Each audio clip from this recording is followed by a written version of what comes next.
going on, everybody? My name is Michael. And I'm Amanda. And today we're going to talk about falling in love. Is it in our control or not? What do you think, babe? I think falling in love is in your control. Whether or not you fall in love, I think that is a little bit left to the heart. But you do create the environment in which you fall in love. For instance, if you're in a class with somebody and you guys go to the same gym and maybe even have the same job, you're probably going to be seeing that person quite a bit. And then you start thinking about them in your head, and then you guys exchange numbers. So not only are you thinking about them a lot, but you're also texting them, so they're on your mind even more. And then you guys go on a date, so you've spent time with them. So you're spending a lot of time with them, thinking about them a lot, communicating with them. Sooner or later, somebody's going to catch feelings.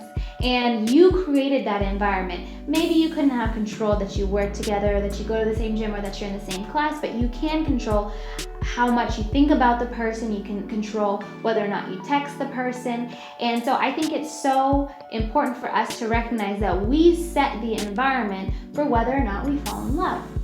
Now, this could be a great thing or it could be a bad thing. Right. For instance, if you are single and you're trying to get cuffed up, then the fact that you are talking to someone else, y'all are crossing paths, texting one another. That's how it happens for us. That's how it happens. But if you're married and this is not happening with your spouse, that can be very dangerous. It can. Well, that is very dangerous. That's cheating. It's important to not ascribe to the worldly ideal that the heart wants what the heart wants. Oh, the heart wants what the heart wants. But you have to recognize that in God's word, it says that the heart is utterly deceitful. And if we go with what our heart wants, which is really our flesh, then it can lead us astray. Let's say your heart wants a bad boy. Well, that bad boy is going to treat you wrong if you end up marrying him and if you fall in love with him. You can decide based on your standards, hey, I'm gonna let this person in. Hey, I'm gonna let my guard down towards this person. Or you can decide, you know what, I see this person a lot, but you know what, I'm not gonna try and talk to them. I'm not gonna try and pursue this relationship. I'm gonna keep myself protected. I'm gonna guard my heart. That doesn't mean you won't find the person attractive. Whether or not you find the person attractive does not constitute whether or not you have to fall in love with them. Mm-hmm.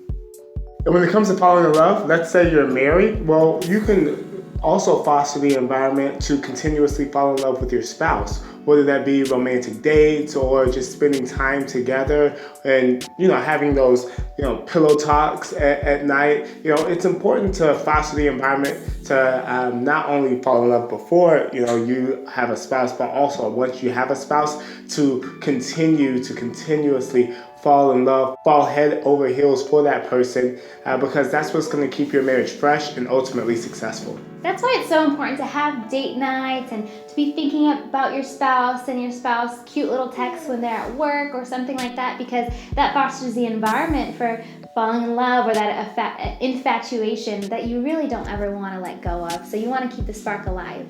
Absolutely. Well, if you guys have any questions, comments, or philosophies about this topic, put them in the comments below. Don't forget to like, share, and subscribe. We love you guys so much.